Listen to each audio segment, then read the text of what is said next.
یس پریز دا lord, ہلیلویا۔ مسیح میں آپ سب کی سلامتی ہو، خدا ان کا شکر ہو، وہ جو بلا خدا ہے، وہ جو عظیم خدا ہے، وہ ہمیں اپنی حضوری میں آنے کی توفیق بخشتا ہے اور ہمارے لیے ایسے مواقع فراہم کرتا ہے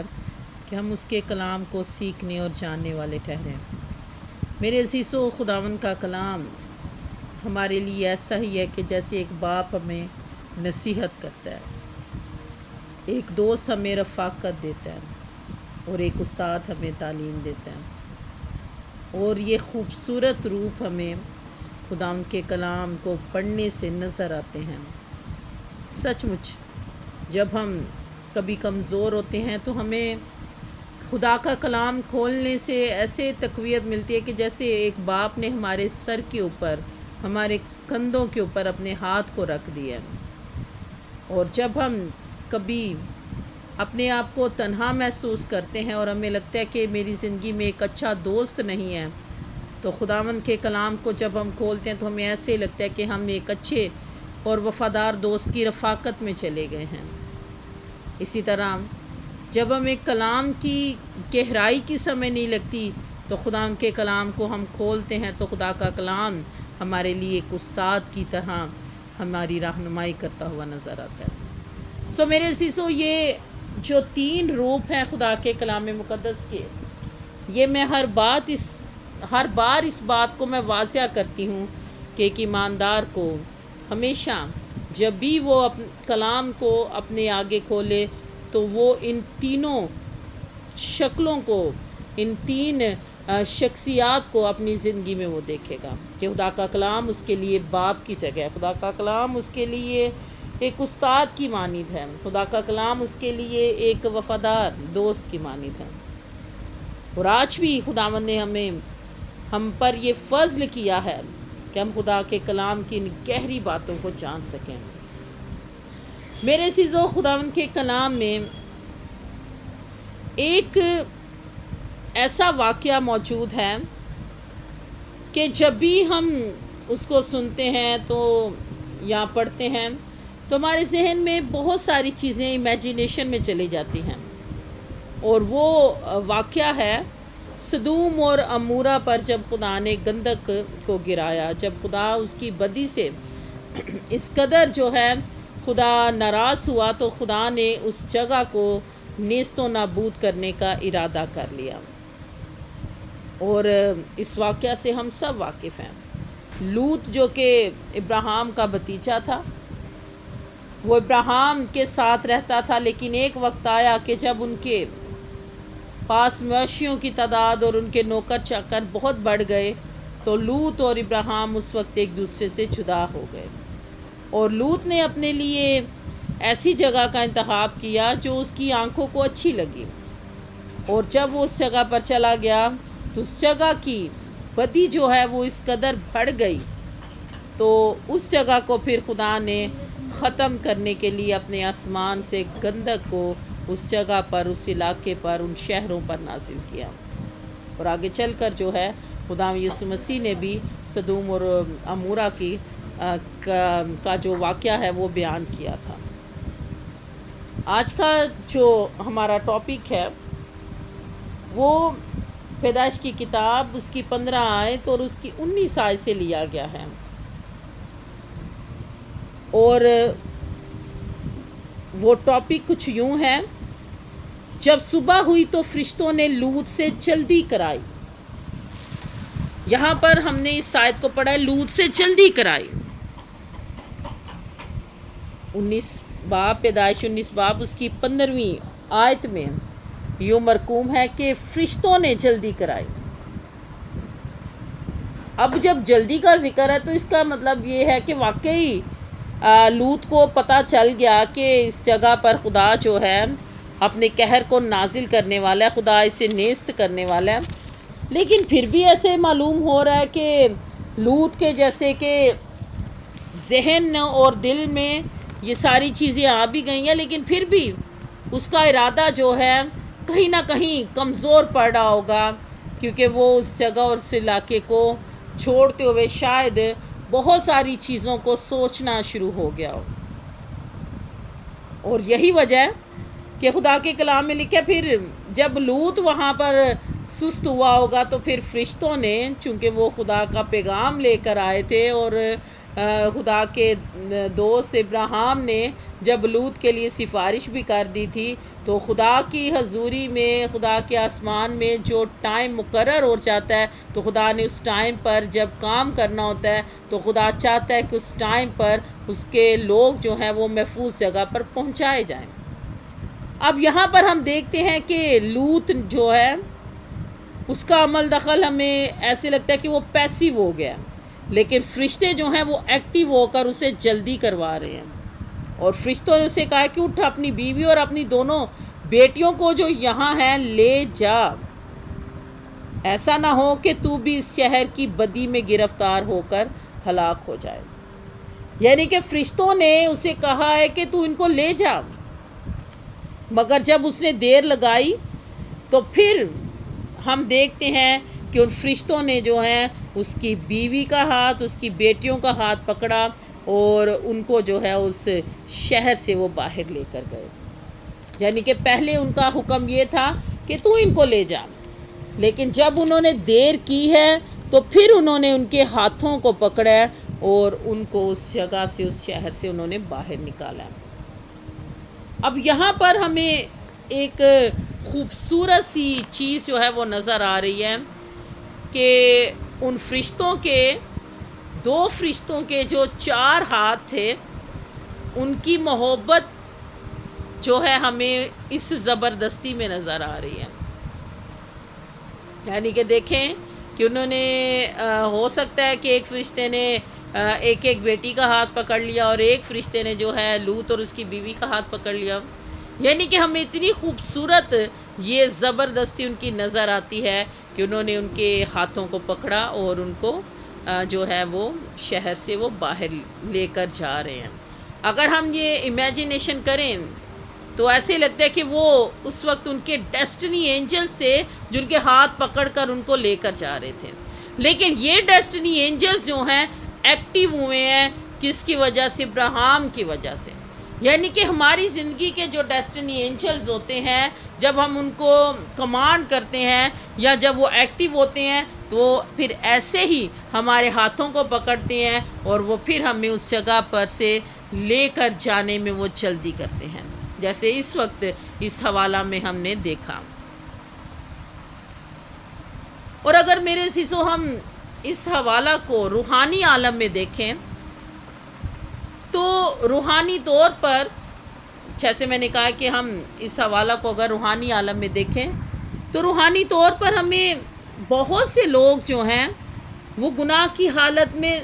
سستی کے ساتھ زندگی بسر کرتے ہوئے نظر آ رہے ہیں۔ وہ جہاں پر، جس جگہ پر، جس ٹریک پر موجود ہیں، گویا وہ ایسے ہی ہے کہ وہ گناہ کے صدوم میں بسے ہوئے ہیں، اور وہ گناہ کے صدوم میں ایسے بیٹھ چکے ہیں، ایسے سست ہو چکے ہیں کہ ایسے لگتا ہے کہ وہ اس جگہ پر سمجھے کہ ایسے بندنوں میں بند چکے ہیں کہ وہ بندن جو ہیں وہ چاہتے ہی نہیں کہ ان کی زندگیوں سے وہ ختم کیے جائیں۔ جیسے خدا کے کلام میں اگر اسی چیپٹر کی ہم 14ویں آیت کو پڑھیں تو اس میں لکھا ہے کہ جب لوط نے اپنے دامادوں سے یہ بات کی تو خدا کے کلام میں یوں مرقوم ہے آیت 14 میں، تو لوط کے بارے میں جو اس کے دامادوں کا ریئیکٹ تھا وہ یہ تھا کہ خدا کے کلام میں اس کے بارے میں لکھا ہے وہ اپنے دامادوں کی نظر میں مضحک سا معلوم ہوا۔ یعنی کہ وہ اپنے دامادوں کی نظر میں کوئی اس وقت عقل مند، دانش مند اس کے داماد اسے نہیں تھے سمجھ رہے، بلکہ ان کو یوں محسوس ہو رہا تھا کہ آج ہمارا سسر جو ہے یہ کوئی ہم سے مذاق کر رہا ہے۔ اور میرے عزیزو، جیسے میں نے کہا کہ اگر روحانی عالم میں ہم اس واقعہ کو یاد کریں تو ایسا ہی ہے کہ آج بھی لوگ جو ہیں گناہ کے صدوم میں بسے ہوئے ہیں، کاہلوں کی طرح ان کی خواہش ہے کہ وہ زیادہ سے زیادہ وقت نیند میں گزاریں۔ نیند میں گزارنے سے مراد یہ سستی میں گزاریں، اور اس تباہی کے شہر میں لوگ جو ہیں روحانی عالم میں بہت سے بندنوں میں گرفتار ہیں، اور اس کی جو ہے وہ عکاسی لوط کے ان دامادوں کے کرداروں سے ظاہر ہو رہی ہے۔ اس کے لوط کے جو 2 داماد ہیں وہ سمجھیں کہ اس دور میں ایسے کریکٹر ہیں کہ آج بھی جو ہے لوط کے داماد جو ہیں ہمیں اس معاشرے میں نظر آتے ہیں کہ اگر ان سے کبھی ایمان کی اور دعا کی اور خدا کے فضل کی بات کی جائے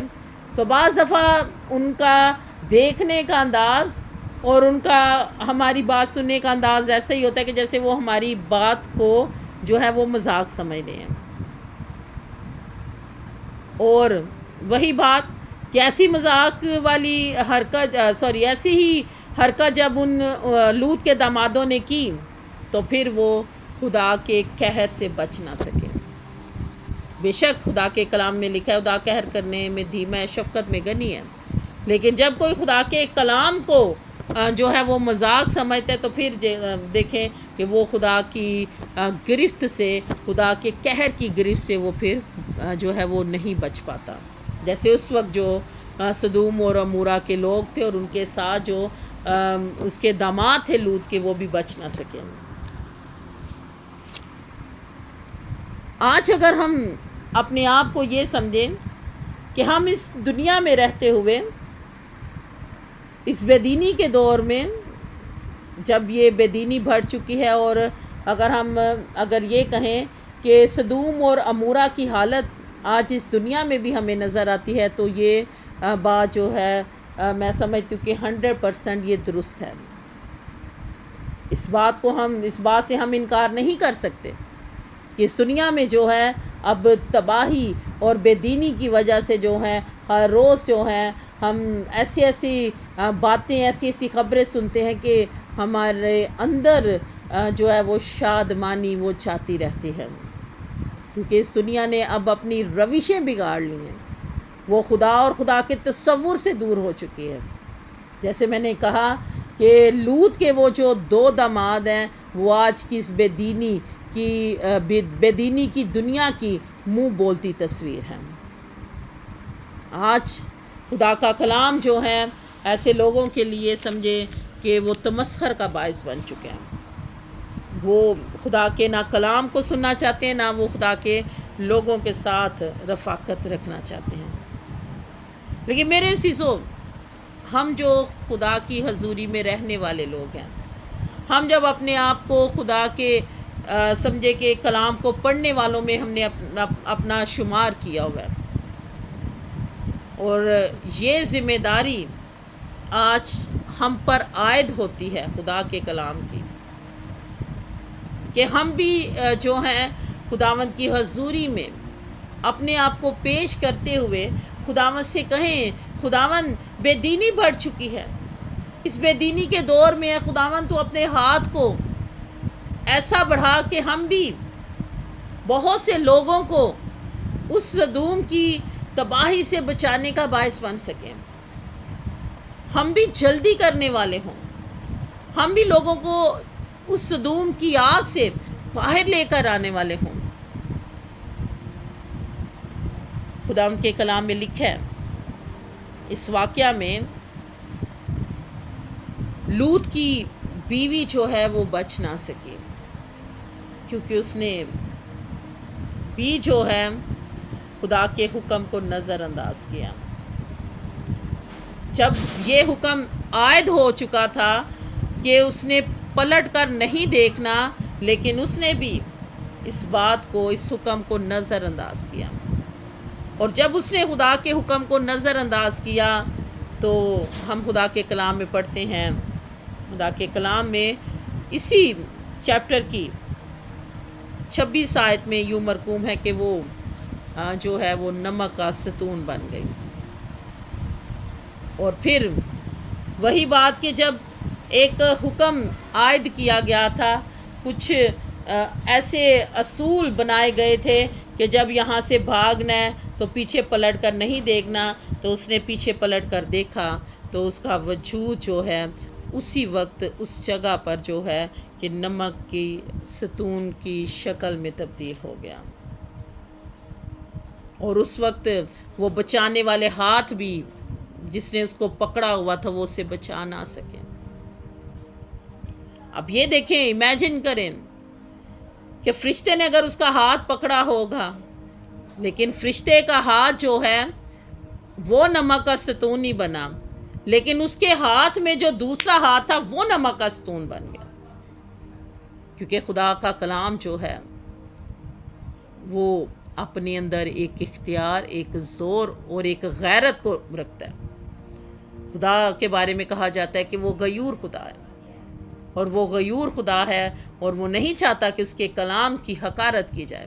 اور لوط کی بیوی جو ہے وہ ایسے لوگوں کی زندگی کی عکاسی کر رہی ہے کہ جو خدا کے کلام کی حقارت کرتے ہیں، کہ چلو جی کوئی گل نہیں، خدا تے مہربان ہے، کوئی گل نہیں ہے، میں اج ہے گناہ کر بھی لاں گی یا لاں گا تے کوئی گل نہیں، دوسرا دن آئے گا تے خدا مینوں معاف کر دے گا۔ میرے عزیزو، بعض دفعہ خدا کے کلام میں ہم ایسا گناہ کر جاتے ہیں کہ اس کی معافی پھر خدا ہمیں نہیں دیتا۔ اور جب خدا کے کلام میں یہ لکھا ہے کہ خدا اپنے کلام کو نازل فرما کر شفا بخشتا ہے، تو جب خدا کا کلام حکمن جاری ہو تو اس حکم کو ماننا جو ہے ہم پر سمجھے کہ فرض ہے۔ اور جب لوط کی بیوی نے خدا کے اس حکم کی نافرمانی کی تو پھر اس کا انجام بھی ہم سب جانتے ہیں کہ وہ نمک کا ستون اور وہ جائے عبرت ہے۔ آج بھی کہا جاتا ہے کہ وہ نمک کا ستون کا جو اس کا بدن ہے، لوگ اس کو دیکھنے کے لیے جا رہے ہیں کہ وہ ویسے ہی، اور یہ خدا کے ہونے کی علامت ہے، ہمارے زندہ خدا کے وجود کو، اور اس کے حکم کے مطابق جو ہے جب اس کی نافرمانی سے اس کا بدن جو ہے نمک کا ستون بن گیا تو وہ آج دنیا میں جائے عبرت کا مقام بنی۔ وہ بہت سے لوگوں کو شاید آج وہ اسٹیچو بن کر بھی یہ کہہ رہی ہے کہ خدا کے حکم کو ہمیشہ اپنی زندگی میں اول درجہ دو۔ سو میرے عزیزو، آج ہم لوط، اس کے داماد اور اس کی بیوی کے جب ہم کرداروں کو دیکھ رہے ہیں تو یہ کردار ہمیں اس دنیا میں ہی موجود نظر آتے ہیں۔ جب ہم اپنے ارد گرد ایسے لوگوں کو دیکھتے ہیں جن کی زندگیوں میں خدا کا کلام نہیں، خدا کے کلام کو آنر نہیں، تو سمجھیں کہ ان کی زندگی جو ہے وہ لوط کی بیوی کی طرح مانی اور لوط کے دامادوں کی مانی تھی، جو ہے وہ خدا کے کلام سے اور خدا کے فضل سے محروم ہی رہے گی۔ لوط کی بیوی نے حکم تو مانا، لیکن وہ جو ہے اپنے اندر سے پرانی انسانیت کو مکمل طور پر باہر نہ نکال سکی۔ لوط کے دامادوں نے تو سرے سے حکم نہیں مانا، لیکن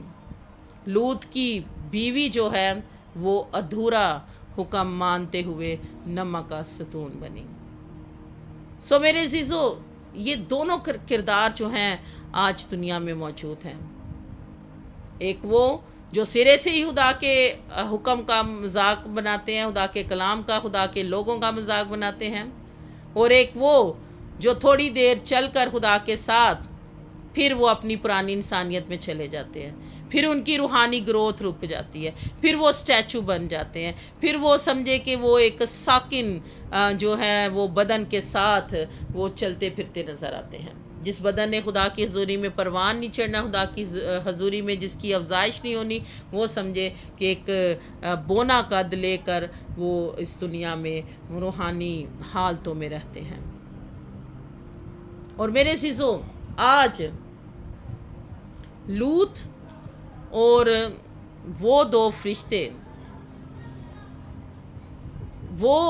ان تینوں کے کرداروں کو آج ہم نے اپنی زندگی میں لینا ہے۔ ہم نے جلدی کرنی ہے، جیسے خدا کے کلام میں لکھا ہے کہ ان فرشتوں نے لوط سے جلدی کروائی۔ اگر آج ہم اس دنیا میں لوط جیسے لوگوں کو دیکھیں کہ جو پھاٹکوں پر بیٹھے ہوتے ہیں، یعنی کہ جو گناہ کی زندگی میں جانا بھی نہیں چاہتے، خدا کا خوف بھی ان کی زندگی میں ہے، وہ رفاقتوں کی خواہش رکھتے ہیں، کیونکہ دیکھیں جب تک لوط جو ہے ابراہیم کی رفاقت میں رہا تب تک وہ گناہوں والی دنیا سے وہ دور رہا، لیکن جیسے ہی وہ ابراہیم کی رفاقت سے دور ہوا تو وہ اس دنیا میں چلا گیا جو دنیا گناہ سے اور گندگی سے اور ہر طرح کی بدی سے بھری ہوئی تھی۔ آج لوط جیسے لوگ آج دنیا میں موجود ہیں جو چاہتے ہیں کہ وہ سدوم اور عمورہ کی تباہی سے بچائے جائیں۔ وہ چاہتے تو ہیں کہ وہ دوبارہ سے اپنی انہی رفاقتوں میں چلے جائیں جو رفاقتیں ان کو پہلے درکار تھیں۔ سو میرے عزیزو، آج ہم نے خدا کی حضوری میں اپنے آپ کو پیش کرتے ہوئے یہ دعا کرنی ہے کہ خداوند تو میرے ہاتھوں کو ایسے لوگوں کے لیے استعمال کر کہ میں ان کے ہاتھوں کو پکڑ کر اس بدی اور گناہ والی دنیا سے باہر لے کر آ سکوں، جیسے وہ فرشتے اس وقت جو ہے لوط اور اس کی بیٹی اور اس کی بیوی کو لے کر باہر آئے۔ ہم بھی روحانی عالم میں جب ایسے لوگوں کو دیکھتے ہیں تو ہم ان سے جلدی کروائیں، انہیں کہیں کہ آپ کی زندگی میں جو خدا کو قبول کرنے کا، خدا کے حضور اپنے آپ کو تائب کرنے کا، نجات یافتہ ہونے کا یہی وقت ہے، جلدی کریں۔ آج ضرورت اس بات کی ہے کہ ہم بھی اپنے آپ کو خدا کے حضور پیش کرتے ہوئے ایسے لوگوں کے لیے اپنے ہاتھوں کا استعمال کریں جو گندگی سے، جو بدی سے، جو گناہوں کی غلاظت سے نکلنا چاہتے ہیں۔ خدا سے کہیں کہ خداوند تو میرے ہاتھوں کو اور مجھے، میرے قدموں کو تو استعمال کر کہ میں ان لوگوں کو اس بدی کی دنیا سے باہر لے کر آنے کا سبب ٹھہروں، میں وسیلہ بن جاؤں ان کو ان گناہوں والی دنیا سے باہر لے کر آنے کا۔ اور اس بات کی بھی ضرورت ہے کہ جب ہم کسی ایسے کردار سے ملیں جو کہ معنوں میں اپنے آپ کو بچانا چاہتا ہے، تو جب ہم ان کی زندگی میں داخل ہوں تو پھر ہم جلدی کرائیں ان کو، تاکہ ہم ان کو خدا کے گلے میں شامل کر سکیں۔ خداوند اس کلام کے وسیلہ سے ہم سب کو بہت برکت دے اور ہم خدا کی حضوری میں اپنے آپ کو پیش کریں۔ ہم اپنے خاندانوں سے ہی اگر اس کام کو سٹارٹ کریں